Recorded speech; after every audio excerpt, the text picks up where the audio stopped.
Na aula passada a gente avançou um pouco na direção de ver que precisa saber derivar um pouco mais. Por enquanto nós sabemos polinômios e tal. Porque tem tipos de função que a gente monta a partir de outras funções, compondo, o que a gente chama... Quer dizer, você pega... Tipicamente, você é uma coisa assim, ó, x, y, z. Então, vamos dizer, x é a sua variável, aí y, por exemplo, pode ser A2 mais x2. Quer dizer, você pega aqui o x, leva aqui no g de x, que é o A2 mais x2. Aí, em seguida, você tira a raiz quadrada disso. Quer dizer, você pega esse y, né, e leva aqui na raiz quadrada de A2 mais x2, que é o seu z. Então, no final, a sua função, vamos dizer assim, sua função é f de g de x. O que isso significa? Você calcula o g de x,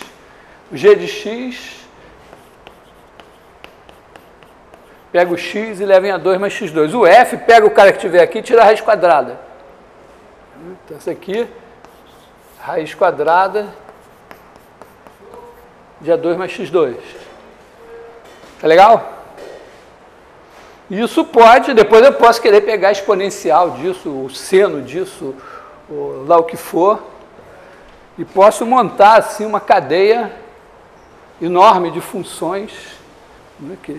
É como, vamos dizer, o processo de produção tem muito disso, né? Tem o cara lá que,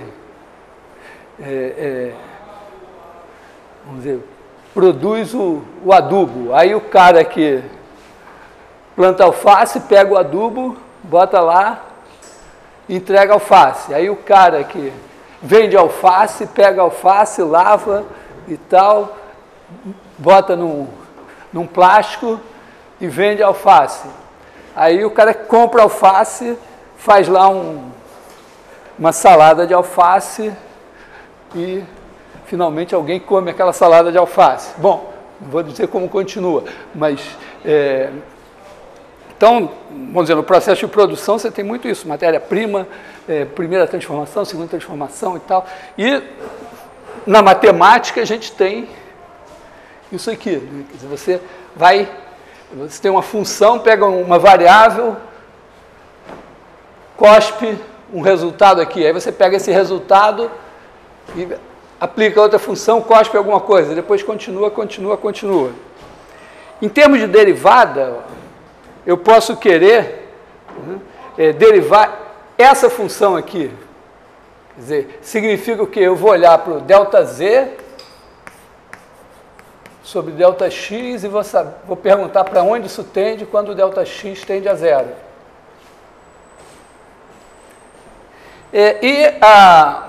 Tem uma ideia muito simples, que eu acho mais fácil entender sem pensar em que função que é o seguinte, ó. Você pega aqui o seu, vou botar aqui, pega o seu x e aqui tem o x mais ΔX.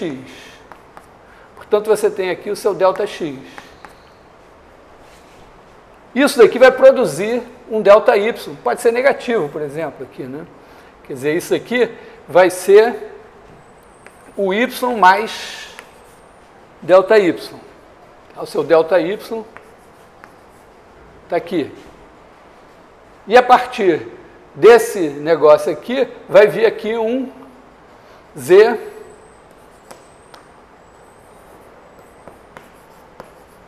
mais ΔZ. Está aqui o ΔZ. Então, a coisa em princípio, extremamente simples.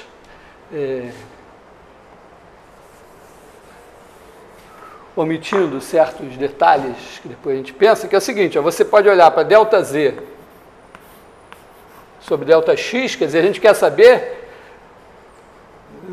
a gente quer dividir esse por esse. Bom, a gente bota aqui no meio esse aqui. Então, isso daqui é igual a ΔZ sobre ΔY vezes o ΔY sobre ΔX. Tá legal? Quer dizer, a razão entre esse e esse é a razão entre esse e esse vezes a razão entre esse e esse. Beleza? Multiplicação de frações. Bom, mas então, eu sei, né? Porque, quer dizer, em termos das derivadas de f e de g, quer dizer, ΔZ sobre ΔY vai me dar a derivada de f. Né? Quer dizer, isso aqui vai tender para f'. F' de quem? Do meu y. Né? Eu tô com o x parado aqui, o y está parado aqui, o z está parado aqui. Então, eu variei o x aqui, o y variou aqui, né? E o z variou aqui. Então, esse daqui tem esse ΔY aqui, tem esse ΔZ. Ele é o f' nesse y. E esse daqui vai tender para o g' nesse x aqui.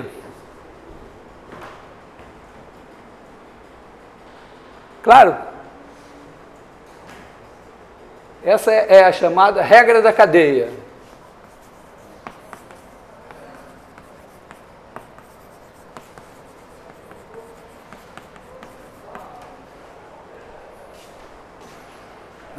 O que ela está me dizendo? Que se eu quiser a derivada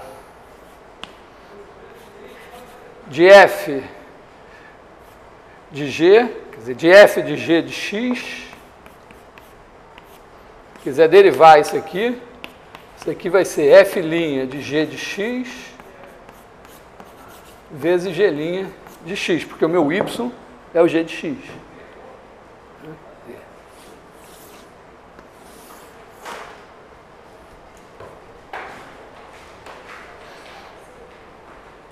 Ok? Então, a partir daí, a gente ganha a possibilidade de derivar muitas coisas novas. Bom, se a gente soubesse derivar raiz quadrada, bom, na aula passada eu mostrei assim, né? Raiz quadrada. Então, aqui, né, a derivada da raiz quadrada, a derivada de raiz quadrada de x, dá 1 sobre 2 raiz quadrada de x. Então, se eu fizer isso daqui, eu vou ter 1 sobre 2 raiz quadrada de y vezes a derivada dessa daqui. Bom, a derivada disso daqui é 2x. Estou supondo que A é uma constante. Então, aqui eu tenho 2x. Bom, só que o y é a 2 mais x2. Quer dizer, isso aqui é igual, corta esse 2 com esse 2, 1 sobre raiz de A2 mais x2 vezes x.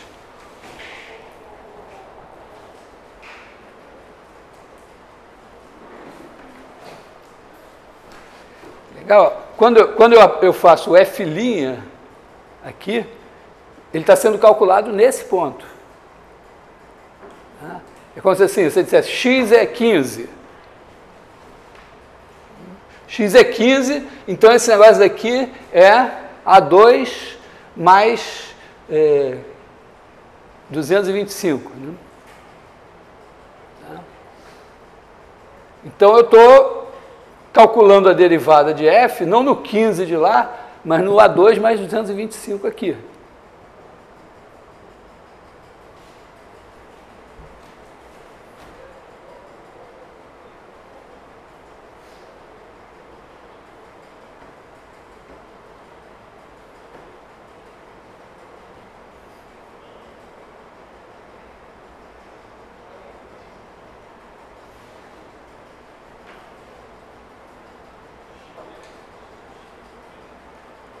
pegava assim.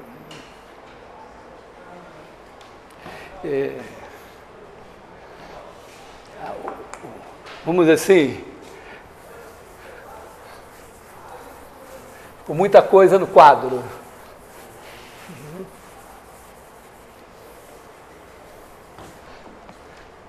Aqui, ó, você tem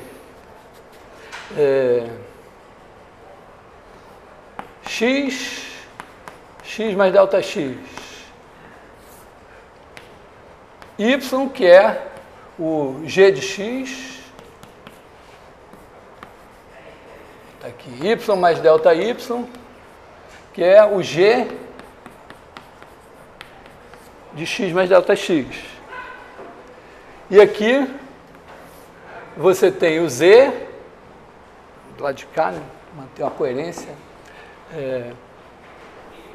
Tem o z, que é f de g de x. E aqui você tem o z mais delta z, que é o f de g de x mais delta x. Quando eu estou escrevendo delta z, acho que eu vou começar mais para cá assim, delta z sobre delta x é igual a delta z sobre delta y vezes delta y sobre delta x.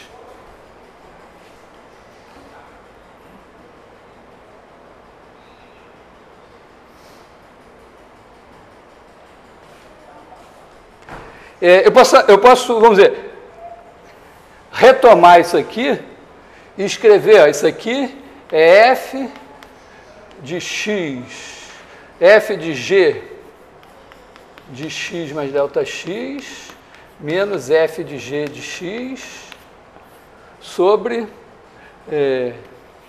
g de x mais delta x, menos g de x. Afinal, delta z é isso daqui, que é esse menos esse. O delta y é esse menos esse. Esse aqui é o delta z, esse aqui é o delta y, e esse aqui é o delta x. Então, rigorosamente, ele escrever isso, e agora o delta y, g de x mais delta x, menos g de x, sobre delta x. Então, esse daqui, claramente, tende para g' de x. Esse daqui está meio esquisito, mas o artifício que eu uso é dizer, bom, eu vou chamar esse cara daqui de y, esse daqui de y mais delta y, como estava aqui, e aí esse daqui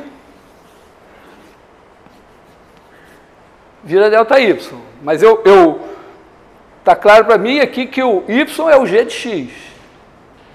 Então, isso daqui está me dando f' de y. Quer dizer, agora, eu enxergo isso daqui, isso tende para f' de y. Mas o y é o g de x. Aqui. Então, isso aqui vai tender para f' de g de x vezes g' de x. Eu não consigo entender Como é que passou o limite? porque você sabe que está atendendo para g de x. Não, peraí, não está atendendo para g de x. G' de x. Eu não consigo entender. Isso é a definição. Eu estou supondo, vamos dizer, nessa história aqui, tá bom, talvez deva ter explicitado antes. Quer dizer, imagina que eu tenho duas funções, f de x, igual a raiz de x. G de x igual a A2 mais x2. Então, eu sei derivar essa daqui e sei derivar essa daqui. Então, quando eu faço g de x mais Δx menos g de x sobre Δx, eu estou derivando g. E eu não calculei direto, bom, a g eu calculei diretamente, quer dizer, eu sei derivar a g. Não sei isso aqui, então eu sei aqui que g' de x é igual a 2x. O que isso significa? Isso significa que o limite, quando Δx tende a zero, de g de x mais Δx menos g de x sobre Δx é igual a isso.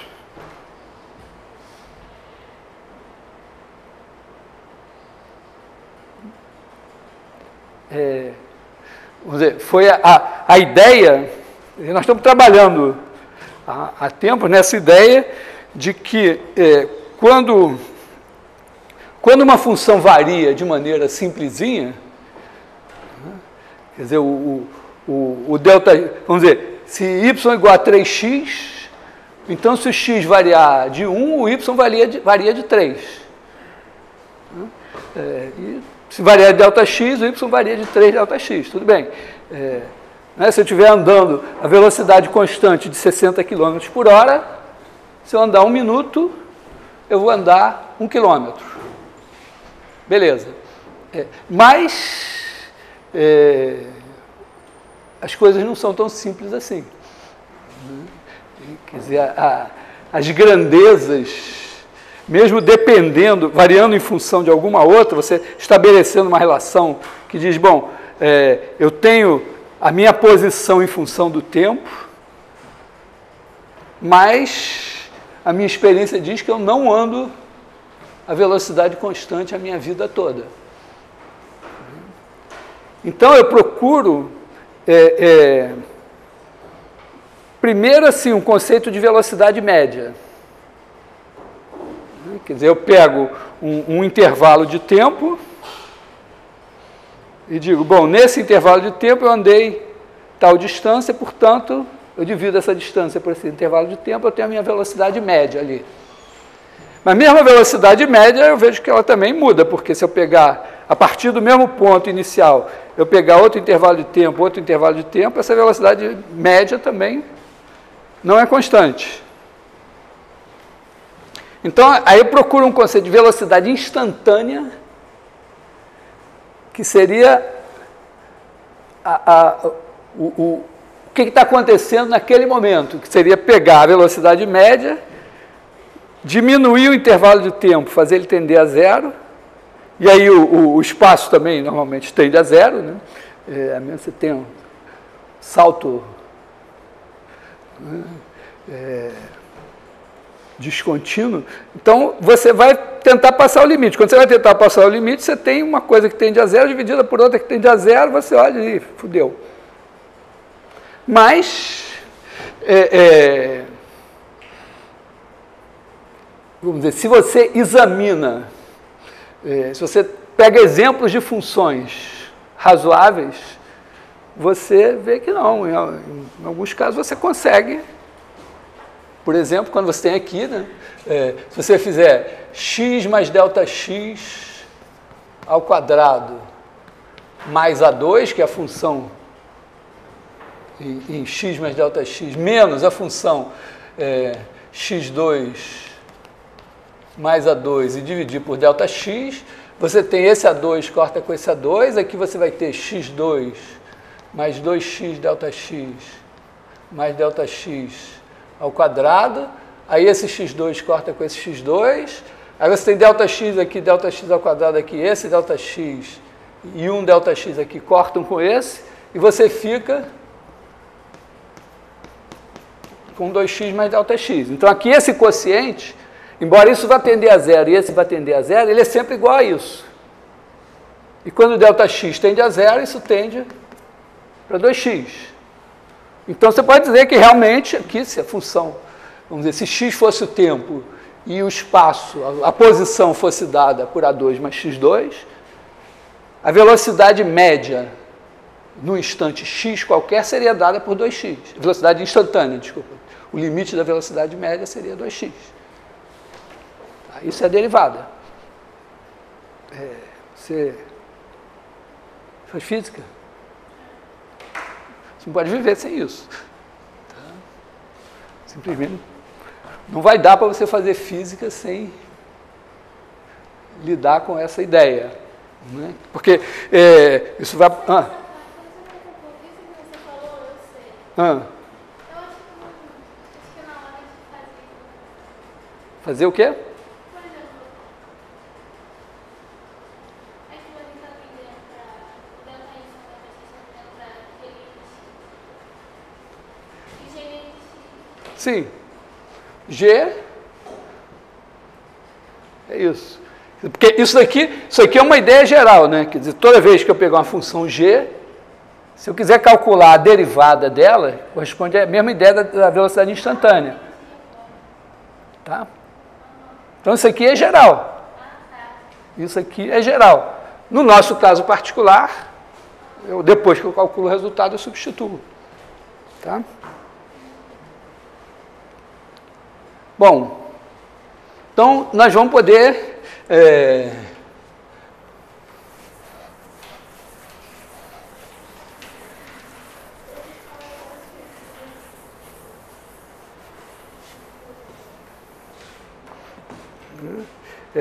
calcular, sei lá, se eu fizer aqui seno de x ao cubo menos x, por exemplo,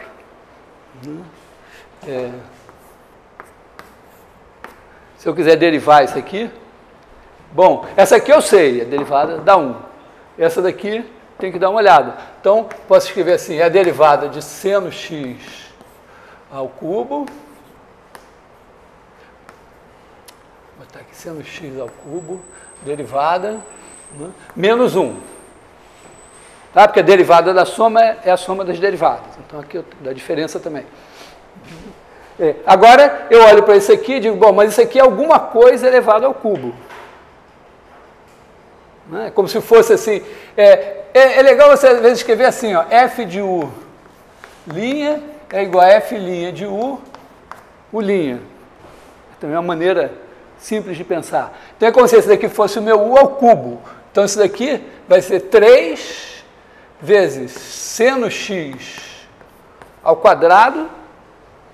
Né? A minha f aqui é elevar ao cubo. Então, 3, quando tem alguma coisa elevada ao cubo, a derivada é 3 vezes a coisa ao quadrado, vezes a derivada da coisa. A derivada da coisa, o seno é a coisa. Então, a derivada do seno é o cosseno.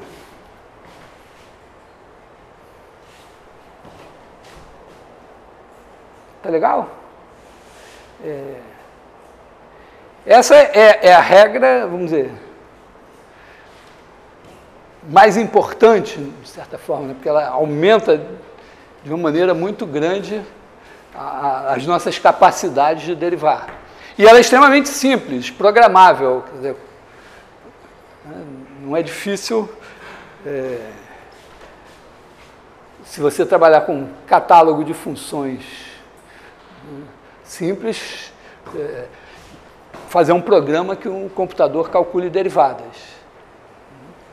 Então, a partir daí, a gente deve ser capaz, né, de derivar qualquer coisa do tipo, sei lá, raiz quadrada de seno x a quarta menos x2 mais 1 sobre x menos 1 dividido por cosseno x mais, sei lá, seno x sobre cosseno x, por exemplo. Tá? Se eu quiser derivar isso, aliás, quando deriva a raiz quadrada, pode ser interessante, às vezes, você pensar assim, né? Raiz de x é igual a x elevado a 1/2. E usar a mesma regra, né, quando você deriva isso daqui, vai dar 1/2 de x elevado a menos meio, que é igual a 1/2, e aqui x elevado a menos meio é 1 sobre x elevado a meio, quer dizer, isso aqui vezes 1 sobre x elevado a meio, que é igual a 1 sobre 2 raiz de x. Às vezes é bom deixar assim para não ficar carregando, mas vamos carregar de qualquer maneira. Isso daqui vai dar 1, isso é a raiz quadrada de alguma coisa. Entendeu? Na hora de aplicar essa regra, você olha de fora para dentro. Você olha aqui e diz, bom, isso é raiz quadrada de alguma coisa. Então, a derivada é 1 sobre 2 raiz dessa coisa aqui.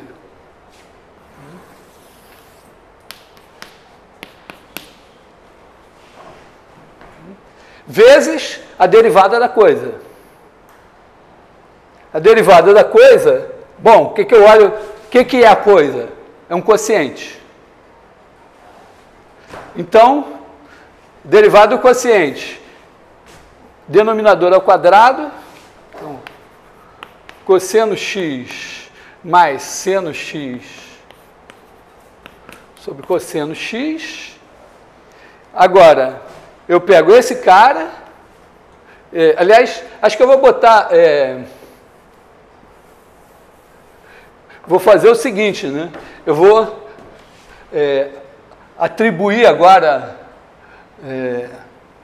nomes aos caras, né? Vou chamar esse daqui de U,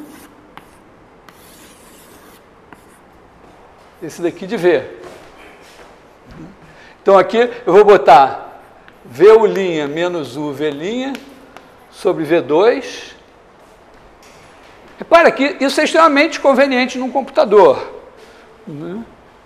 Porque no fim você vai criando essas variáveis, vai dizendo, e no fim a máquina junta tudo e calcula. Mas você mesmo também, né, se você fizer isso bonitinho, né, o pessoal da química é bom nisso, né, de fazer a coisa organizada e tal. Deveria ser, né? Agora, tem isso aqui. Mas o U', né, U é isso daqui. Então, eu tenho que pegar o U' e dizer, bom, quem é o U'? É a derivada disso daqui. Bom, isso é uma soma. Aliás, uma diferença. Então, eu tenho que derivar esse menos a derivada desse. Então, esse cara daqui vai me dar 4 seno x ao cubo. A gente pode escrever assim, seno ao cubo de x, vezes a derivada do seno de x, que é o cosseno x. Isso é a derivada desse. Menos a derivada desse daqui, que é...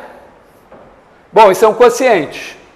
Mas esse quociente eu já consigo fazer direto, né? Eu consigo derivar isso aqui direto. Eu boto x menos 1 ao quadrado, aí faço x menos 1 vezes a derivada desse, que é 2x, menos x2 mais 1, vezes a derivada desse, que é 1. Então isso aqui tudo é o meu U'. Entra aqui. O asterisco que está aqui é esse asterisco todo. Eu preciso ainda do V'. Bom, o V é esse cara aqui. Então, o V' vai dar... A derivada do cosseno é menos seno, né? Então, eu vou botar aqui menos seno x, mais... Aí eu tenho um quociente. Quociente eu já sou bom de fazer. Eu tenho que botar o quadrado do denominador, cosseno quadrado x, aí botar o numerador vezes a derivada do denominador, aliás, o denominador vezes a derivada do numerador, que é cosseno x, vezes cosseno x. Então, aqui, cosseno quadrado x, menos esse vezes a derivada desse. Esse é seno, a derivada desse é menos seno. Então, tem menos seno x ao quadrado. Aí eu tenho aqui mais seno quadrado x. Não custa nada dizer, opa, isso daqui é 1. Seno quadrado mais cosseno quadrado. Toda vez que eu encontro seno quadrado mais cosseno quadrado, a mesma coisa, eu fico feliz, porque eu sei que é 1. Bom, então isso daqui é o meu velhinha.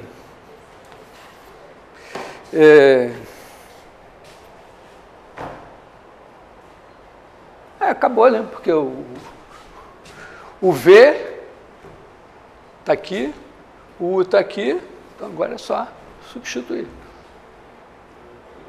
Então, é uma substituição simples. Substituindo uma fórmula, a gente tem que saber, né? Tá legal? Hã? Não, dá para entender. O importante é que você entender porque eu ainda não tenho o hábito de fazer isso. Bom, eu também não só calculo derivadas assim em sala de aula. Né? Mas se apareceu a derivada assim, você disser, ah, não, pega o computador e bota para ele calcular. Né? A mesma coisa, sei lá, se tiver que fazer uma conta muito chata, você bota no computador. Está aí para isso. O quê? A parte de baixo? Esse daqui? Ué, esse aqui é uma soma. Então, a derivada da soma é a soma das derivadas. Então, a derivada do cosseno é menos o seno. Beleza? A gente aprendeu aí numa aula passada. Aliás, está me dando um trabalho danado, porque eu perdi boa parte do vídeo. Aí eu resolvi refazer, mas aí refazer com figuras feitas no computador.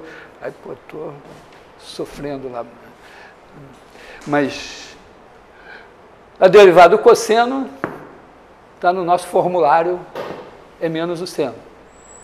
A gente até pode refazer isso aqui rapidamente. Né? Então, menos seno x. Isso aqui é um quociente. Quociente, eu sei, o quadrado do denominador, né? É exatamente essa fórmula daqui. Ó. Então, cosseno x vezes a derivada do seno x. Como a derivada do seno é o cosseno, cosseno vezes cosseno, cosseno quadrado. Menos seno vezes a derivada do cosseno. A derivada do cosseno é menos o seno. Então, teria menos seno ao quadrado com um menos na frente. Então, deu mais seno ao quadrado.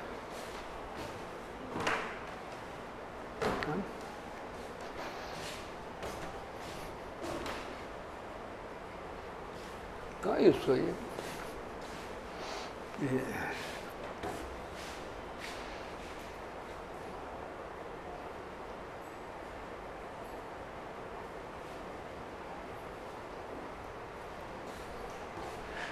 Já na reunião, o professor do IQ, lá de...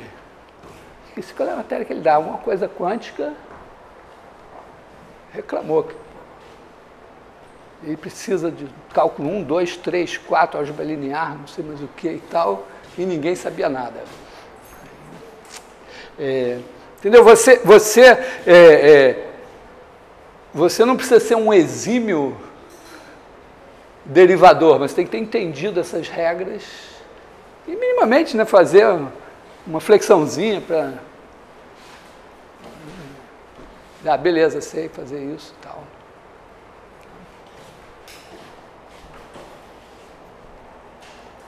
Bom, vou refazer a derivada do seno e do cosseno.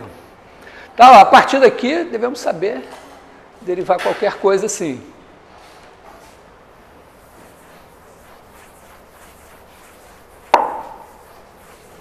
Ainda não entrou exponencial, né?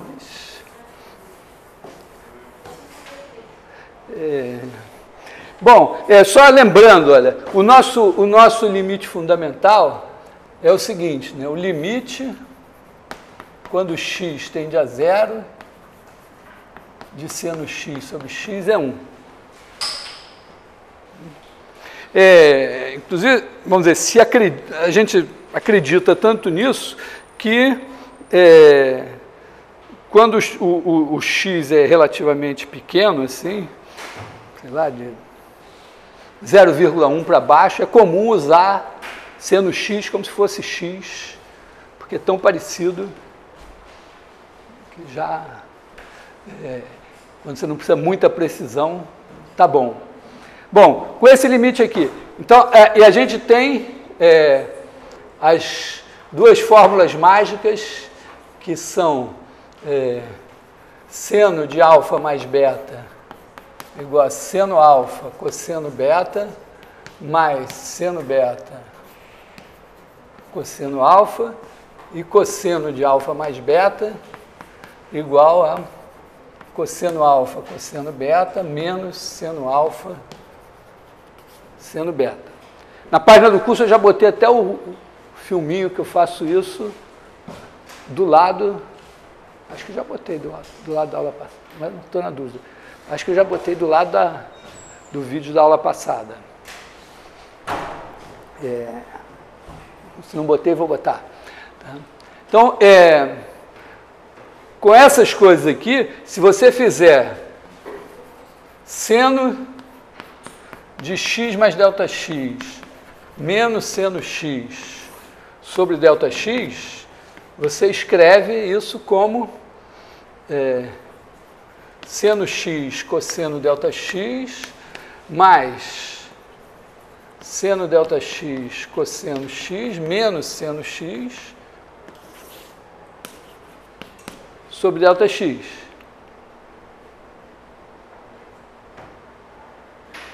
E aí, você olha para cá e diz, e agora? Bom, o que eu posso fazer? A única coisa que eu posso fazer é juntar esse com esse. Então, eu pego esse daqui junto com esse. E esse daqui já me dá uma esperança, porque, ó, eu tenho isso aqui, que é isso aqui. O meu ΔX vai tender a zero. Então, eu olho para isso e digo, bom, então, vou juntar aqui, vou fazer seno x em evidência, cosseno ΔX menos 1 sobre ΔX. E aqui, mais cosseno x, seno ΔX sobre ΔX. Por que eu fiz assim? Bom, por quê? Porque esse aqui eu já sei que tende a 1. Quando o ΔX tende a 0, né? O seno x, bom, quem vai tender a 0 aqui é o ΔX, então o x é um número que está parado. Então o seno x está parado. Esse daqui, ó, quando o ΔX tende a 0, o cosseno de um ângulo pequenininho está perto de 1. Então esse cosseno daqui está perto de 1, menos 1, isso aqui está perto de 0, isso aqui está tendendo a 0, esses dois estão tendendo a 0. Aqui é um momento crítico para mim. Quer dizer, eu tenho que lidar com esse negócio aqui.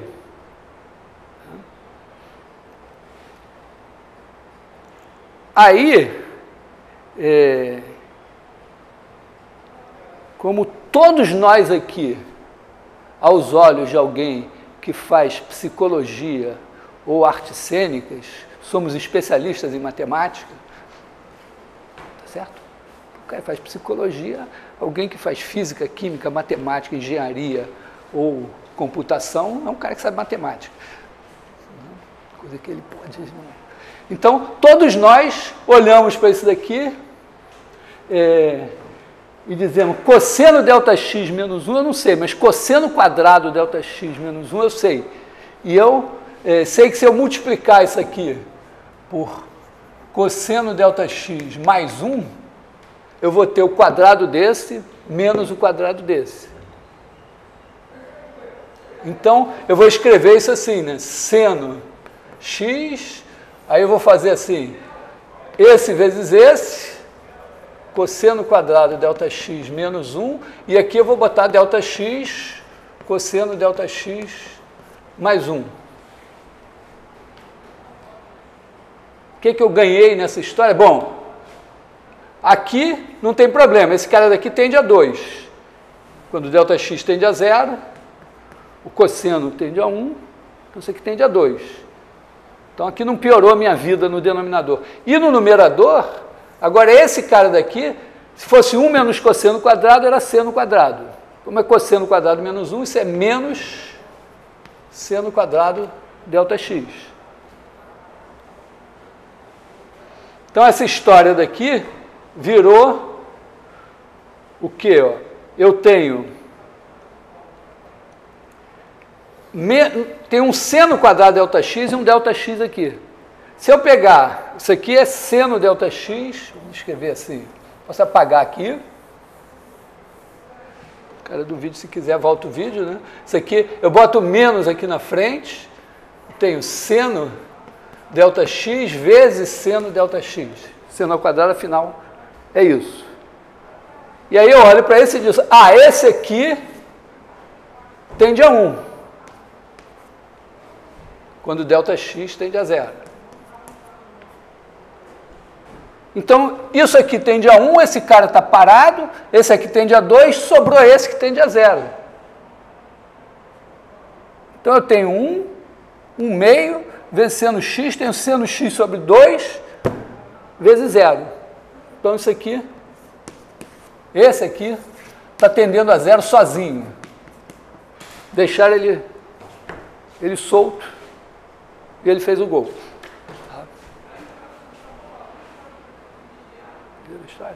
Quer dizer que, na realidade, aqui, ó, tudo se resumiu a usar essas fórmulas, mas a deduzir dessa fórmula aqui, né, a gente tirou que, se a gente fizer, vou fazer 1 menos cosseno x sobre x, quando x tende a 0, foi isso que a gente fez. Dessa fórmula, a gente tirou isso daqui. Quer dizer, isso aqui é igual a 1 menos cosseno x vezes 1 mais cosseno x sobre x vezes 1 mais cosseno x. Tá? Estou trocando o ΔX por x para manter a coerência aqui.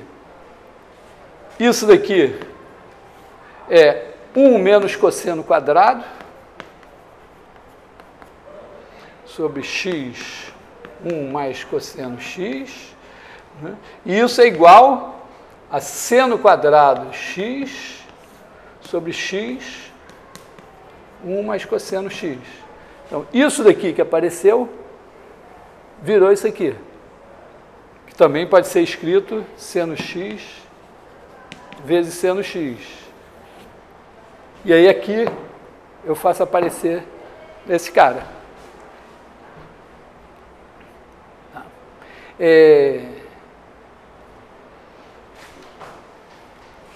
Não precisamos supervalorizar isso, mas é assim que a gente concluiu, usando uma série de conhecimentos anteriores, então, né, que na derivada do seno x sobre x, a gente ficou com esse aqui que tendeu a 0, esse aqui tudo tendeu a 0, e esse daqui, tudo tendeu para cosseno x. Então, moral da história,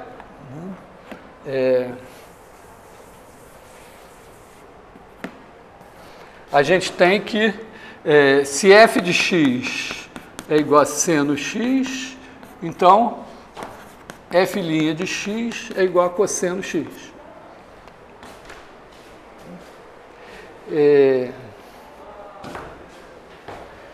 O que é importante aqui? É que nós temos uma fórmula para a derivada do seno.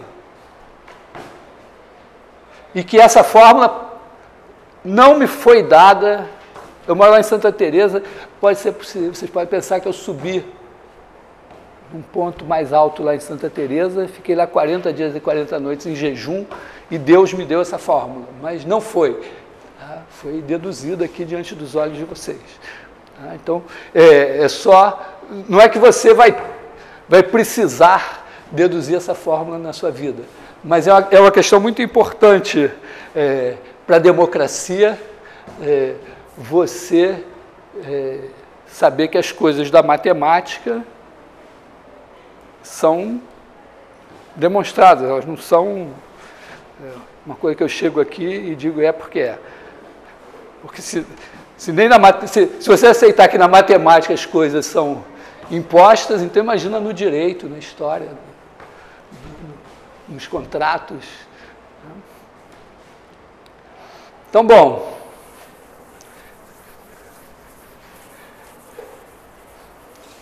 Então, isso dá a derivada do seno. A derivada do cosseno, você vai fazer a mesma coisa, né? Você vai pegar, se você tem g de x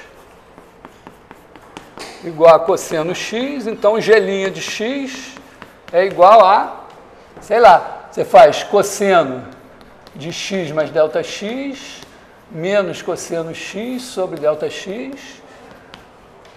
Diz, bom, então isso aqui é cosseno x, cosseno delta x, menos seno x, seno delta x, menos cosseno x, tudo sobre delta x. Você diz, bom, aqui beleza, eu tenho esse negócio aqui, e aqui eu tenho um cosseno com outro cosseno. Então você escreve cosseno x vezes cosseno delta x menos 1 sobre delta x, esse juntando com esse, menos seno x, seno delta x sobre delta x. E aí, olha para cá e diz, bom, esse daqui é esse daqui com o sinal trocado, e com delta x no lugar de x. Então, quando o delta x tender a zero, e eu acabei de fazer isso no seno, esse cara daqui tende a zero,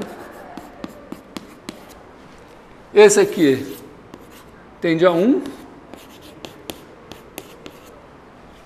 Então, isso tudo aqui vai para zero, e esse aqui vai para menos seno x. Então, essa derivada é menos seno x.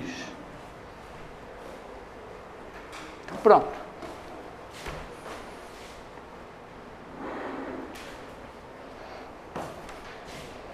Tá legal?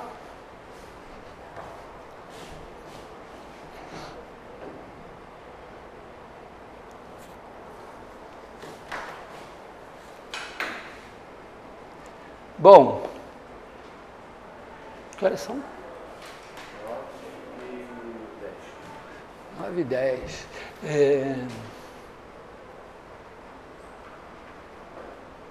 Então, nós temos algumas fórmulas até agora de derivação.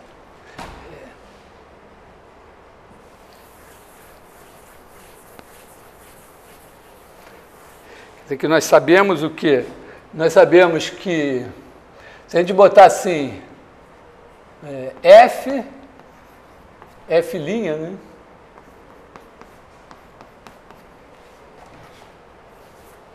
Então, se f de x é x elevado a n, onde n é um número natural, então f' é nx elevado a n menos 1. Aqui, n natural. Nós sabemos que a derivada do seno de x é cosseno x, a do cosseno x é menos seno x. A gente sabe da raiz quadrada. Essa daqui, aliás, a gente poderia deduzir da regra do produto, né? A gente tem aqui ainda a regra do produto, né? Que se f é u vezes v. Então, aqui, entendido aqui que é u de x vezes v de x, né? Então, esse aqui é u, v' mais v, u'. Acho que é bom eu escrever assim, pelo menos uma vez, né? U de x, v de x, então, u de x, v' de x, mais v de x, mais u' de x, v de x. Bom, u mais v,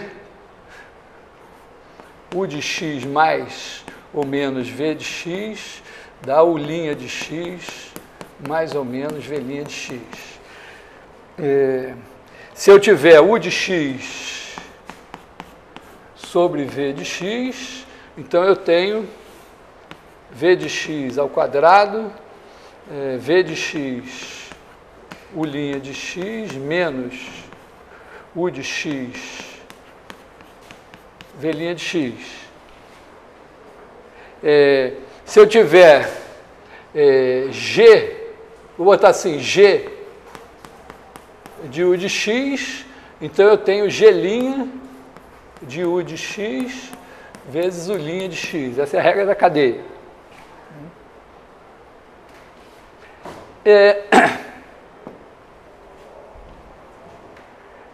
Talvez eu pudesse, vamos dizer, tirar a...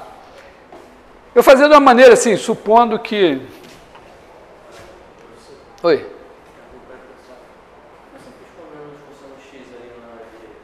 Esse daqui? Eu juntei com esse cosseno, né? Eu botei o cosseno x em evidência, aí tem cosseno x vezes cosseno delta x, está aqui, e cosseno x vezes menos 1, está aqui. Tá?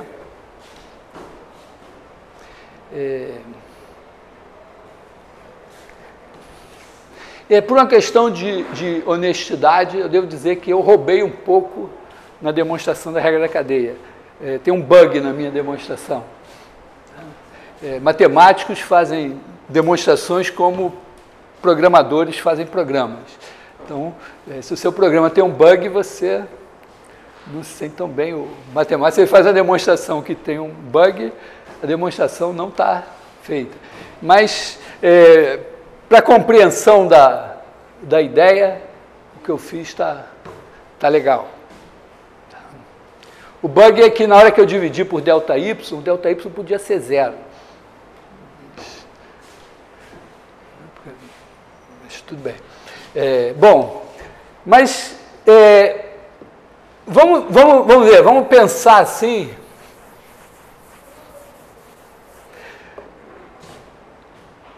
Tem uma ideia de gráfico que as raízes enésimas são meio delicadas, né? Porque quando você bota raiz n de x, bom, se n for par, só pode entrar aqui um x positivo, maior ou igual a 0. Se o n for ímpar, se n for par, só pode entrar um x positivo, e essa raiz é supostamente a raiz positiva. Certo? Raiz quadrada, quando você escreve raiz quadrada de 2, quando você escreve assim, raiz de 2, é sempre a raiz positiva de 2. Raiz quarta de 2 também é raiz.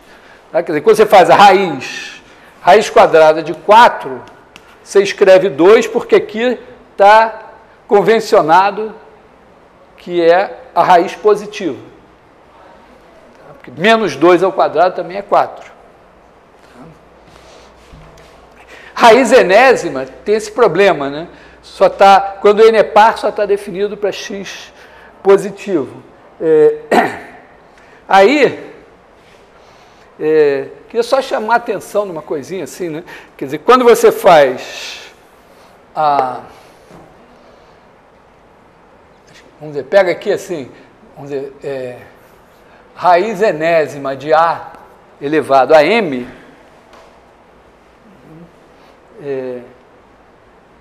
isso daqui significa que isso aqui elevado, vamos supor que aqui é tudo positivo, né? Isso elevado a n tem que dar A elevado a m.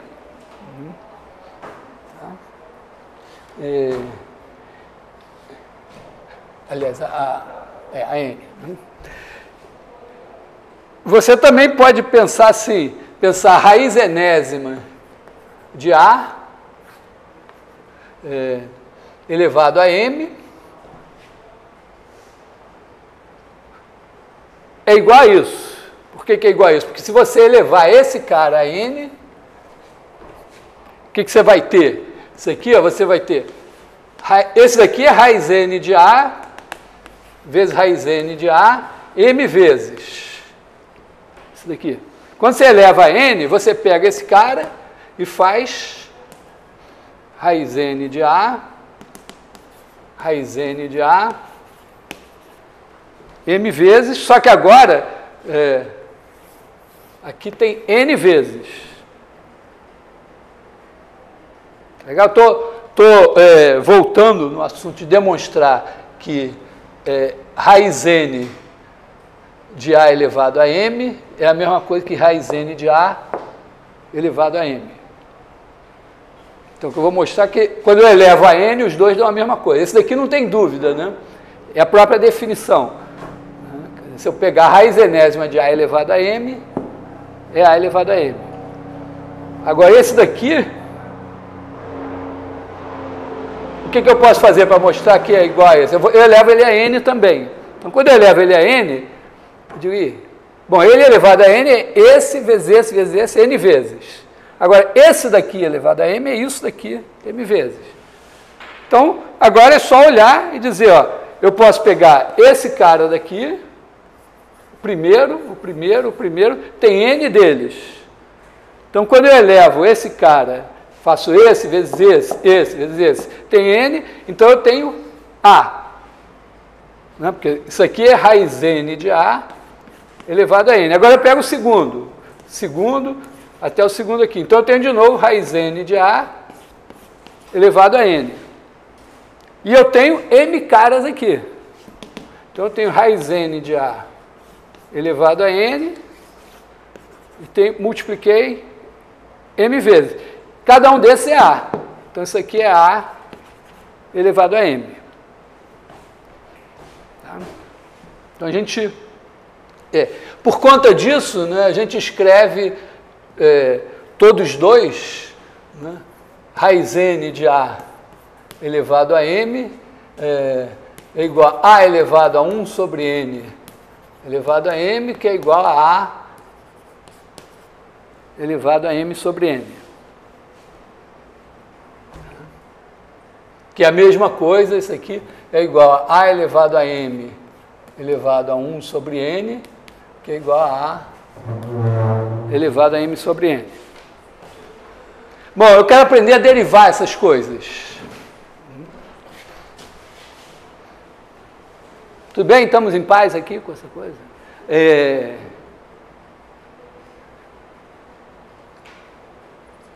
Às vezes, a gente encontra em prova de cálculo raiz quadrada de A mais B igual a raiz de A mais raiz de B.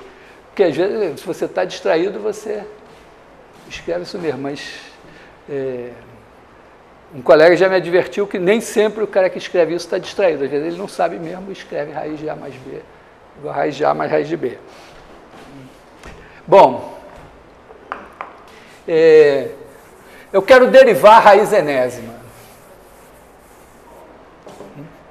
Quero derivar a raiz enésima. Digamos assim,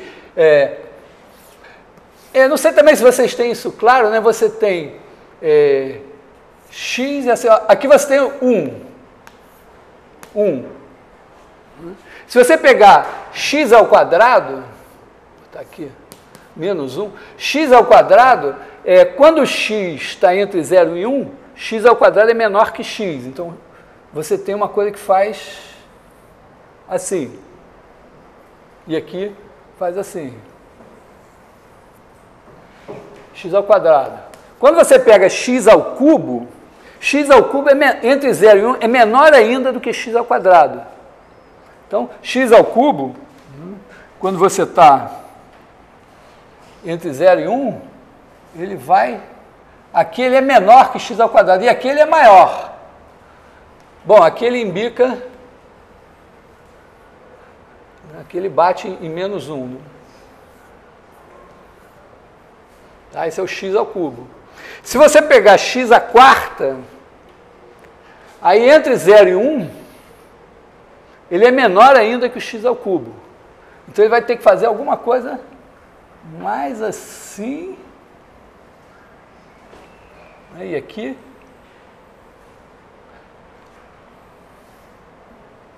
Esse é o x à quarta. E assim vai.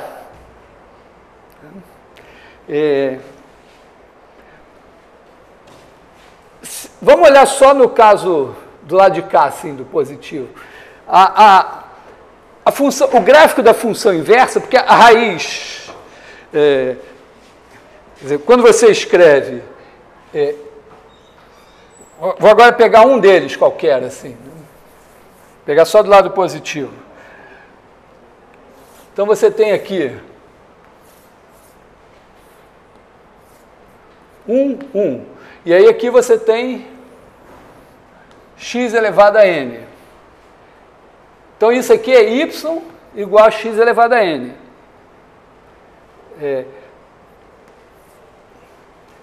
é a mesma coisa que dizer que x é igual a raiz enésima de y.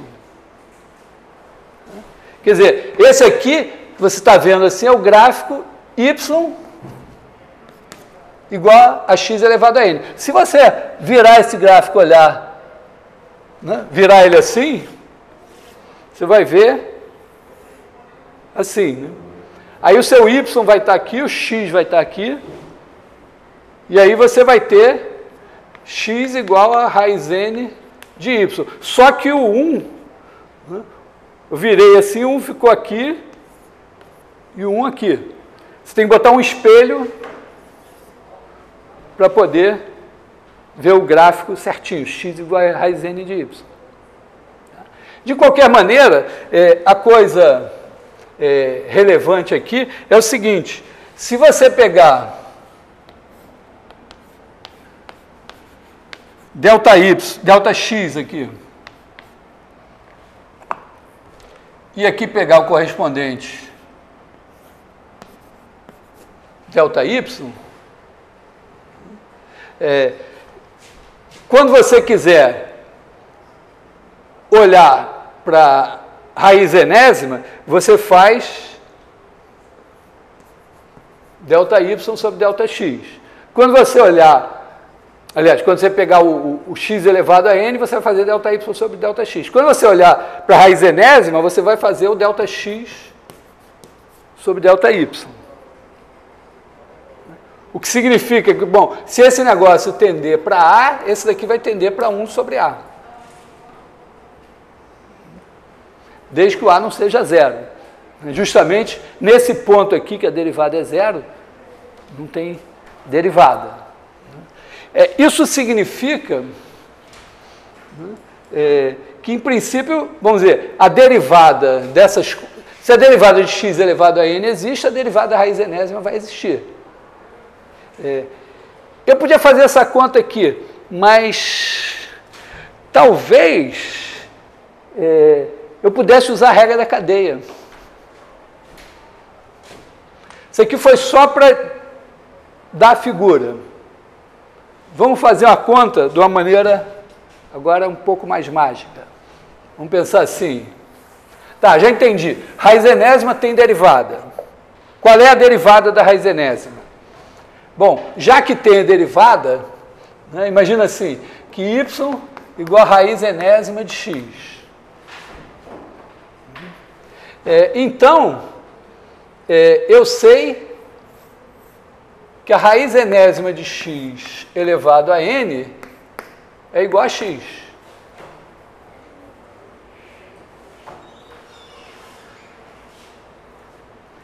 Imagina que eu diga assim, f de x é igual a x elevado a n. Essa eu sei derivar. Então, se eu fizer f da raiz enésima de x, é o que eu estou fazendo aqui. Isso aqui é isso. Isso é igual a x. Bom, quanto é a derivada disso? É f' da raiz enésima de x vezes a derivada da raiz enésima de x. É a derivada disso. E a derivada de x é 1. Logo, bom, mas isso aqui eu sei, né? Quer dizer, o f' de x f' de x é igual a n, x elevado a n menos 1. Então, eu só tenho que não me enrolar. O x aqui é a raiz enésima de x. Então, isso aqui vai dar n raiz enésima de x elevado a n menos 1. Vezes o que eu estou querendo, né? Raiz enésima de x, linha. Então, a derivada da raiz enésima de x vai ser 1 sobre n raiz enésima de x. Bom, eu posso botar esse cara aqui dentro para não ficar carregando assim. Horrível, né? Vamos melhorar, mas é isso, né? Quer Eu cheguei à conclusão que se y é raiz enésima de x, então y' é igual a 1 sobre n raiz enésima de x elevado a n menos 1.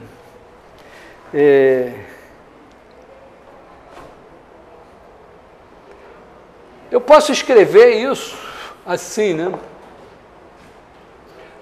Isso daqui é igual a 1 sobre n. Lembra que isso daqui é x elevado a 1 sobre n. Né? Tem essa notação, né? Raiz enésima de alguma coisa é a coisa elevada a 1 sobre n. Isso daqui é x elevado a n menos 1, que é o expoente aqui, dividido por n.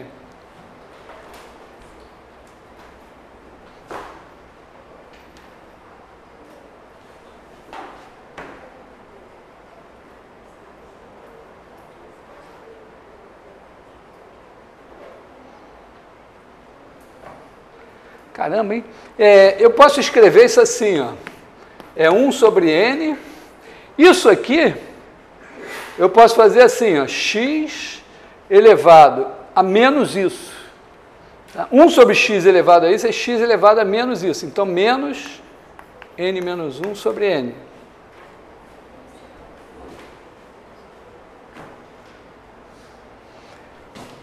Que é igual a 1 sobre n, x elevado a... Bom, posso trocar o sinal aqui, fazer 1 menos n sobre n, que é igual a 1 sobre n, x elevado... Bom, eu posso escrever assim, ó, 1 sobre n menos 1.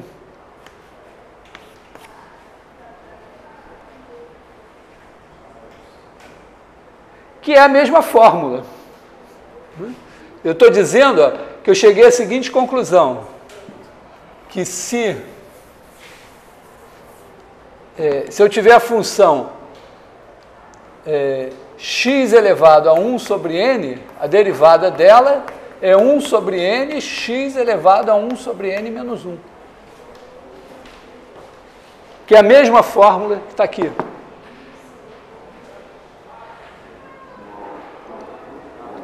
Então, mais uma razão para eu gostar dessa notação aqui.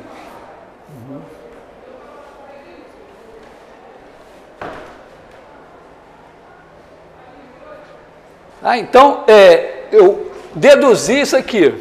Então, vou apagar isso aqui, né? Vou ficar guardando essa coisa aqui. Então, eu tenho o seguinte, né? A derivada de x elevado a 1 sobre n é igual a 1 sobre n, x elevado a 1 sobre n menos 1. E se eu fizer x elevado a m sobre n?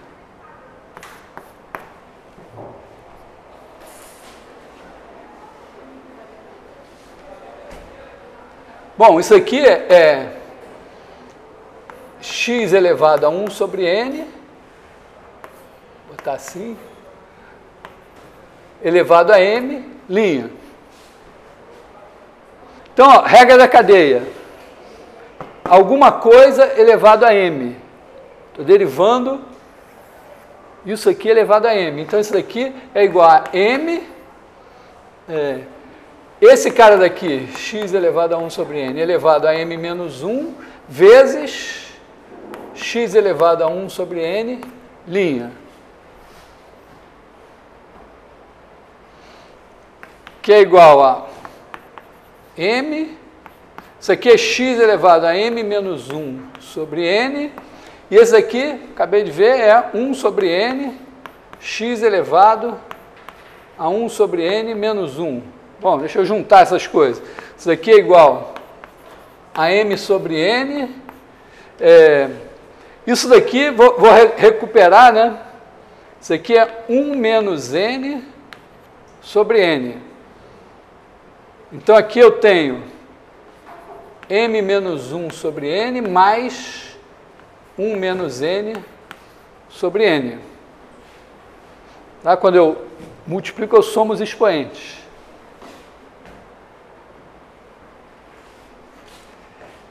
E aí isso dá m sobre n, esse 1 cancela com esse 1, x elevado a m menos n sobre n, que vem a ser m sobre n, x elevado a m sobre n, e n sobre n menos 1. Então é a mesma fórmula de sempre. Quer dizer que eu posso garantir assim, né, que pelo menos para x maior que zero, depois eu vou fazer só uma observação, por que eu vou dizer que x é maior que zero. Bom, o zero não pode ser porque, eventualmente, eu vou ter um zero no denominador, né? Mas para x maior que zero e mn inteiros, não precisam ser positivos aqui, né? A derivada de x elevado a m sobre n, linha, é igual a m sobre n, x elevado a m sobre n menos 1. Ou, de uma maneira mais simplificada, a derivada de x elevado a alfa é alfa vezes x elevado a alfa menos 1.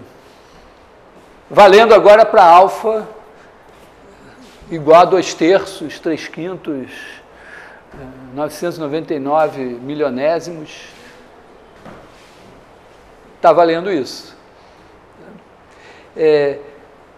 Colocar números negativos é sempre aqui uma coisa meio delicada, né?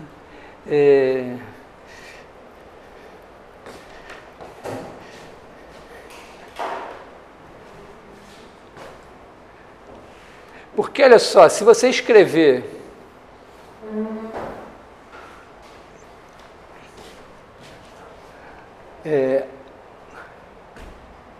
raiz quadrada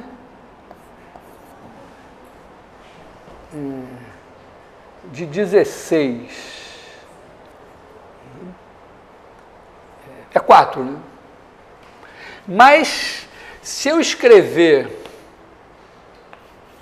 raiz quadrada de menos 2 elevado à quarta, é igualzinho. Mas agora, se eu escrever isso daqui, né, isso aqui, na verdade, é 16 elevado a 1/2.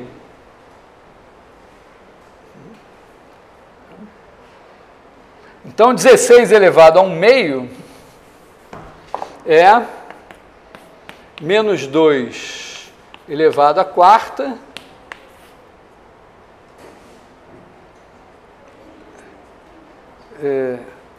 não, aqui tudo bem, elevado a 1/2, tá? E aí vai dar menos 2 elevado a 2, que é igual a 4.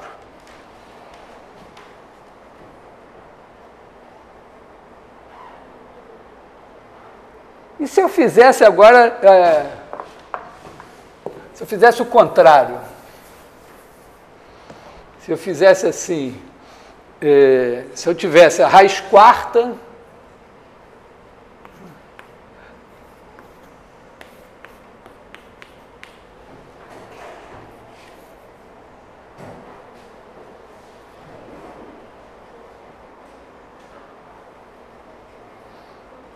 isso daqui também poderia escrever assim, né? Menos 4 ao quadrado elevado a 1/4. E isso daqui seria menos 4 elevado a 2/4. Que seria menos 4 elevado a 1/2. Que eu já não sei mais o que é. Então, essas manipulações envolvendo os negativos são meio delicadas. Aliás, por isso, tipicamente no computador, quando você usa a função x elevado a alguma coisa, ele usa logaritmo. Então aqui, por esse motivo que eu estou dizendo, vou usar só x positivo. Mesmo para as raízes ímpares, né?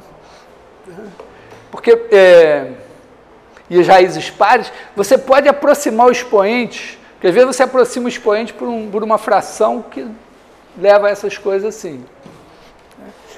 Então, que horas são? Nós vamos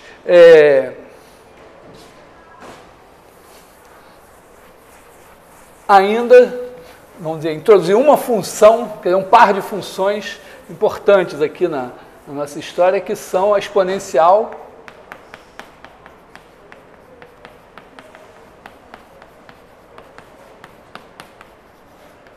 e logaritmo.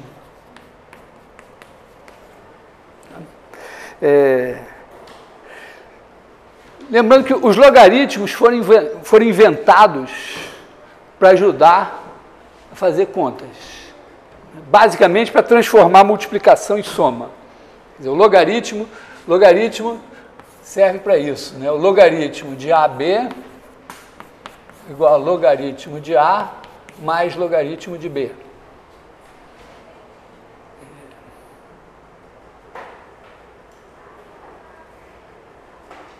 Vamos dizer assim, 50 anos atrás,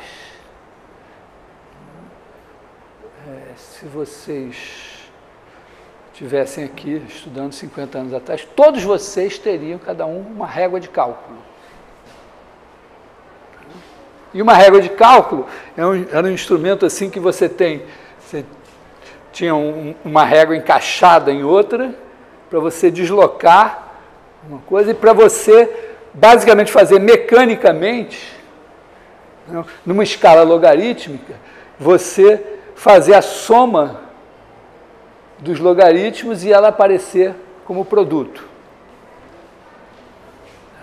Basicamente, o logaritmo apareceu para isso.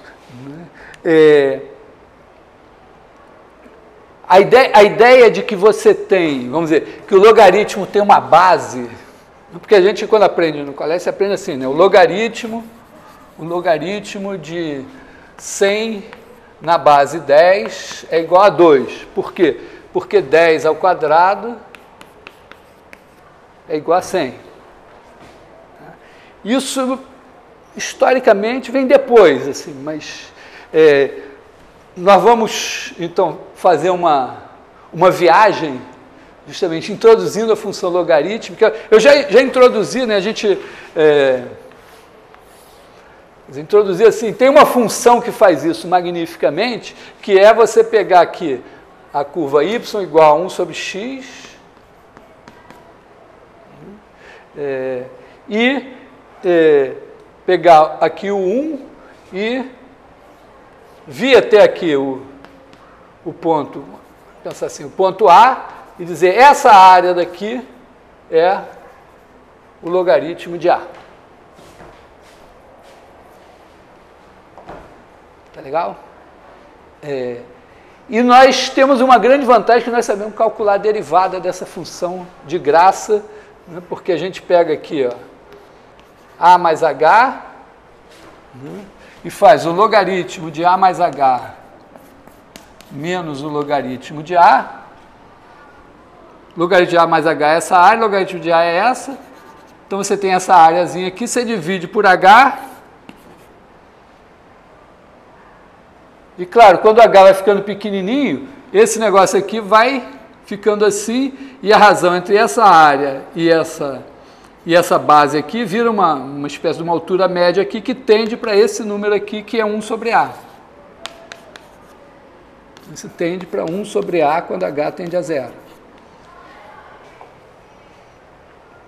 Então nós temos, vamos dizer, nós temos uma função tão boa que eu já mostrei que ela satisfaz isso daqui, e ela tem uma derivada que a gente calcula imediatamente. Então, a ideia é introduzir a exponencial como a inversa dessa função.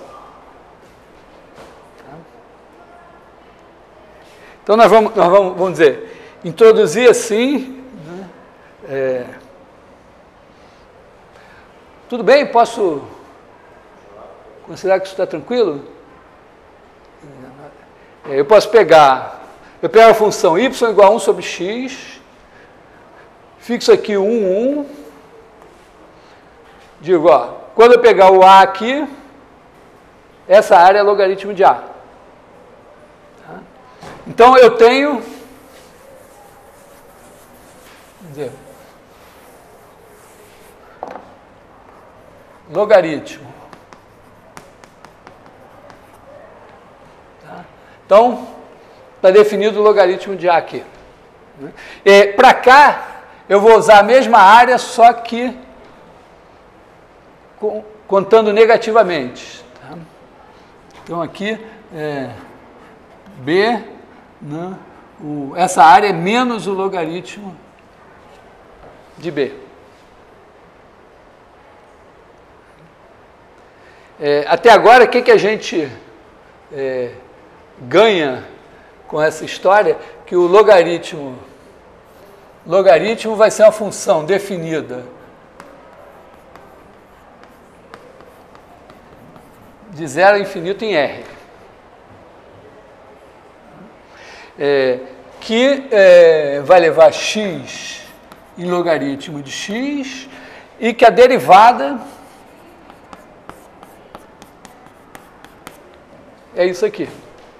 Bom, logaritmo de 0, logaritmo de 1 é igual a 0. Vou recordar por que o logaritmo de AB é logaritmo de A vezes logaritmo de B. Vou fazer aqui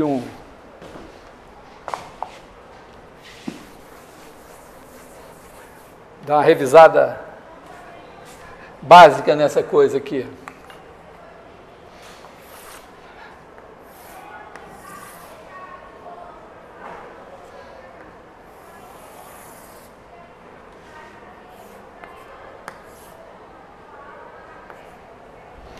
Então, aqui é y igual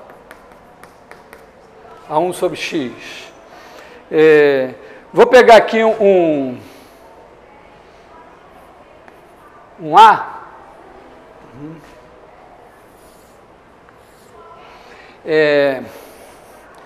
E vou pegar um B aqui assim.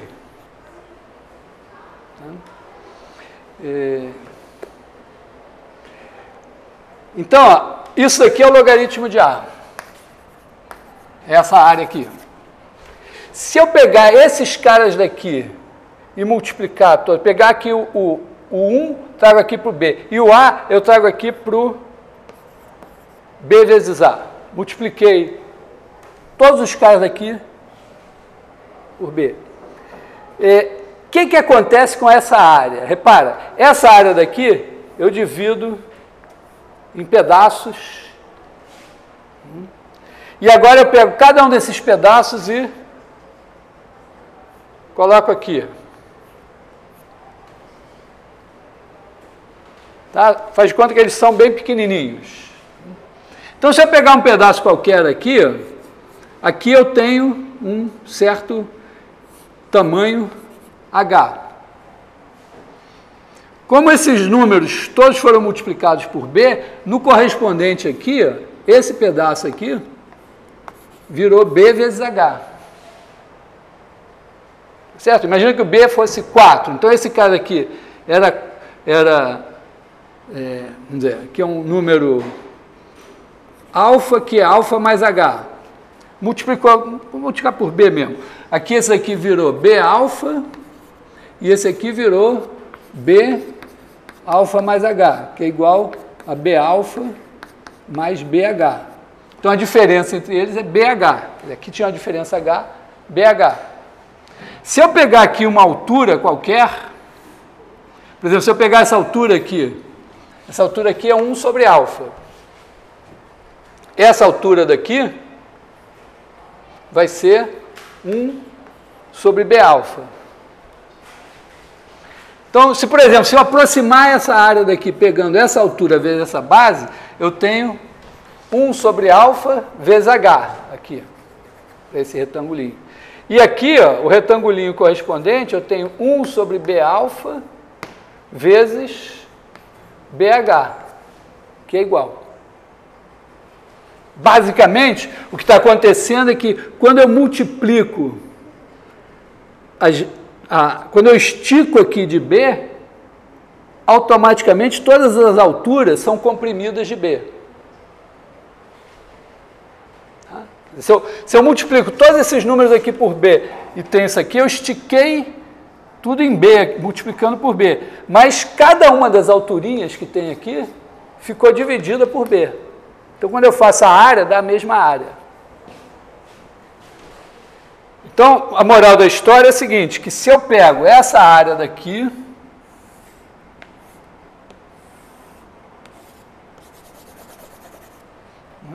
de 1 até A, e pego essa área aqui de B até B vezes A,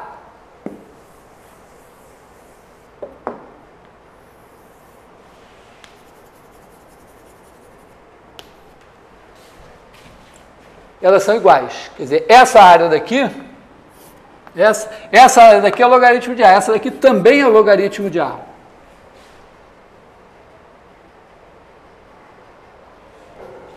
Só que, se eu pegar essa área aqui,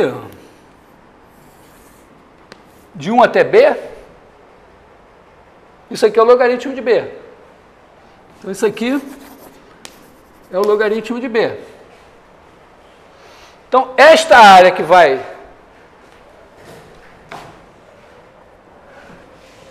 daqui até aqui, assim, vai de 1 até B vezes A. Então, isso aqui é o logaritmo de B vezes A. E é a soma do logaritmo de B com o logaritmo de A. Então, essa função que eu estou definindo usando uma área, ela satisfaz logaritmo de A vezes B igual a logaritmo de A mais logaritmo de B.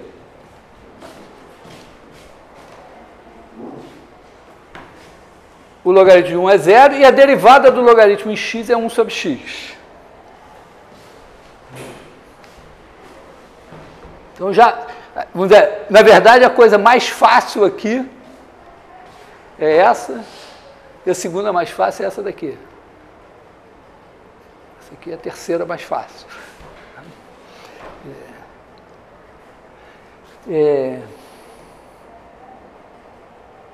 Então, eu posso estudar um pouco mais essa função e tal. E eu vou definir a exponencial, sem falar de base, como a inversa do logaritmo.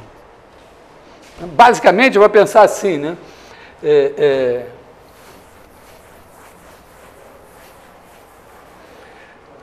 Se y igual a logaritmo de x, então x é igual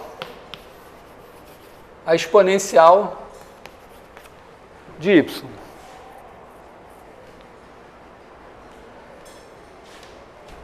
E aí vou ver o seguinte, né, que se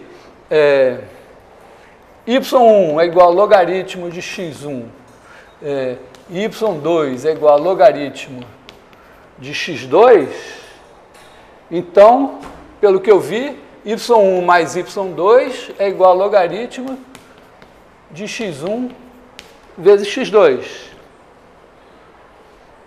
Então, invertendo a exponencial de y1 mais y2 vai ser x1 vezes x2, que é igual... Bom, mas isso aqui me diz que a exponencial de y1 é x1 e a exponencial de y2 é igual a x2. Então, isso daqui é exponencial de y1 vezes a exponencial de y2.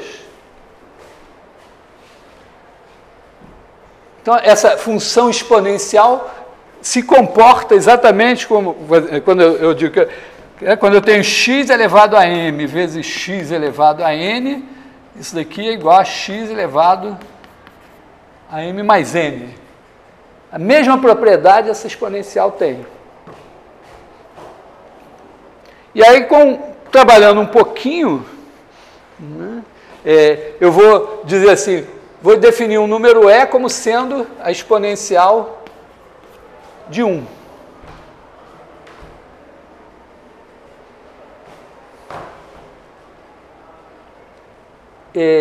E aí, ó, se eu pegar, usando a propriedade da soma, né, se eu fizer E vezes E, isso é exponencial de 1 vezes a exponencial de 1, que é igual a exponencial de 1 mais 1, que é igual a exponencial de 2. Então, E ao quadrado é exponencial de 2. Se eu fizer a mesma coisa n vezes, eu vou chegar à conclusão que E elevado a n é igual a exponencial de n.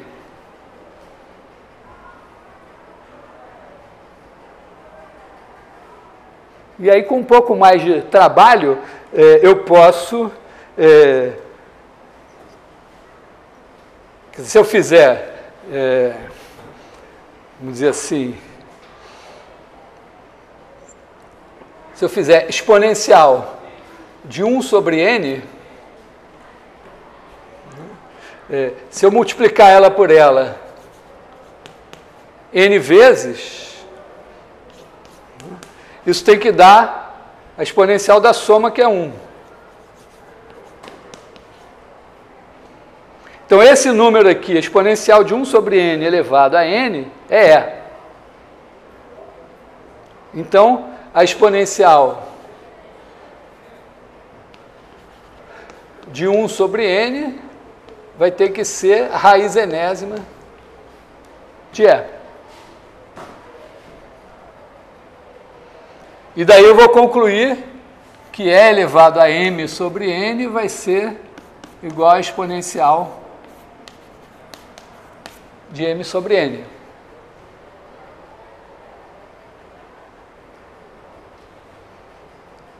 Isso vai me ajudar. Bom, só que aqui tem uma coisa milagrosa, porque olha só, a gente sabe, vamos ver, a gente sabe assim, o que é 2, vamos dizer, 4 ao quadrado a gente sabe, raiz quadrada de 4 a gente sabe, então 4 elevado a 3 meios a gente sabe, né? Depois de, bom, raiz de 10, eu sei, né? Eu vou aproximando e eu acho a raiz quadrada de 10. A raiz 31 décimos, né? 10 elevado a 31 décimos,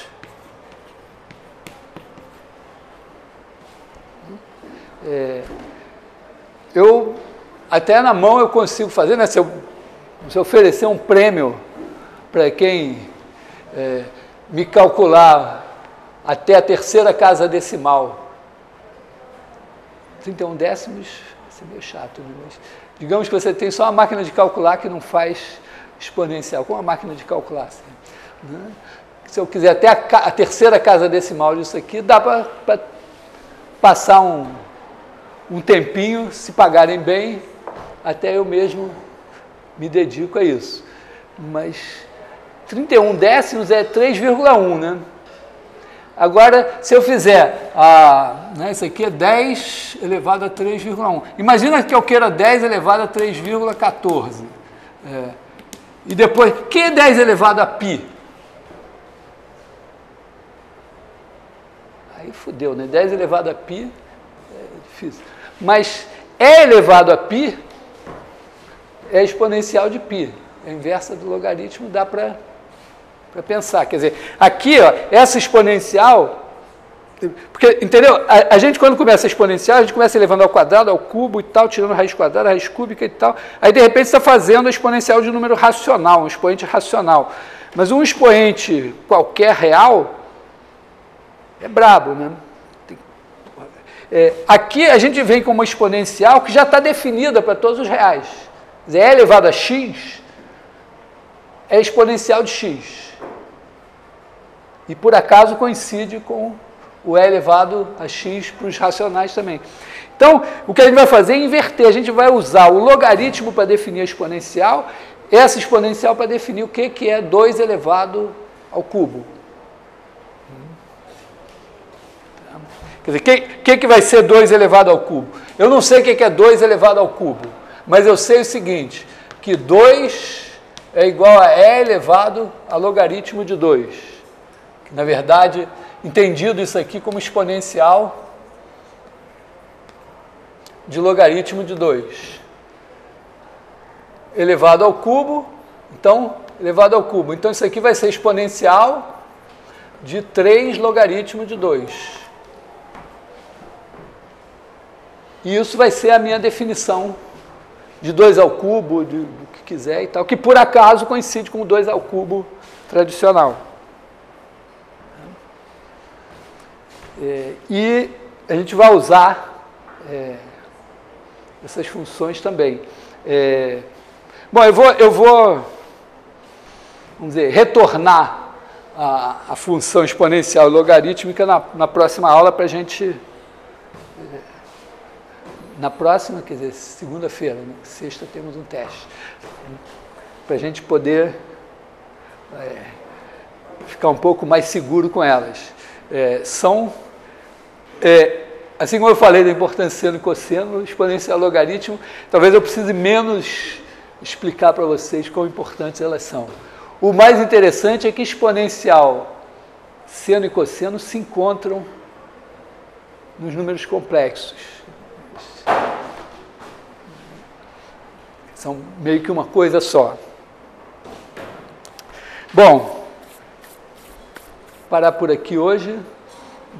Nós estamos chegando ao final do nosso catálogo de funções básicas.